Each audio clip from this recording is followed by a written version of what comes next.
যখন আমরা ক্লাসরুমে ক্লাস করতে থাকি সাধারণত 5টা ফ্যান চলতেছে, 5টা ফ্যান বা 2টা লাইট, কিন্তু আমরা সাধারণত একটা শ্রেণীকক্ষে থাকি 60 জন, 60 জনের আমরা একজন শ্রেণীকক্ষে থাকি। সরকার যদি বিদ্যুৎ সেভই করতে চায়, আমরা যদি অনলাইনে ক্লাস করি, এই 60টা নন মিলে 50টা ফ্যান চলবে, তাহলে এইদিকে 50টা ফ্যান চলতেছে, ওদিকে চলতেছে 5টা, তাহলে আপনার কোনটা বেশি সাশ্রয় মনে হয়? আপনার দুই দিক দিয়ে তো চিন্তা করে দেখতে হবে। সাশ্রয় তো ক্লাসেই ক্লাস করা, নাহলে তো আপনার নতুন করে আপনার আরো 54টা, ধরেন 54 বা 50টা এরকম ফ্যান তো আপনার আবার চালাইতে হবে, তাহলে এদিকে বিদ্যুতের জ্বালানি সাশ্রয় কেমন হইতেছে? এই বাংলাদেশে যে জ্বালানি সংকট আছে এটা কাটুক, এবং সরকার চিন্তা করুক, সরকার গভীরভাবে চিন্তা করুক। সরকার আসলে অনেক চিন্তাই করে, কিন্তু আসলে বাস্তব ধর্মী চিন্তা এটা তাদের মধ্যে নাই।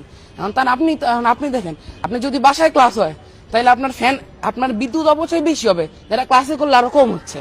এবার যে আমরা ইন্টারনেটের জন্যই করতেছি, প্রত্যেক দিক দিয়েই তো অপচয়, তাহলে এটা আপনার বিদ্যুৎ জ্বালানি সাশ্রয় হইতেছে কেমনে? বর্তমান যুগে মোবাইল গেমস আর ডিজিটাল ডিভাইসের প্রতি আসক্তি এরা মানুষের অনেক বেশি।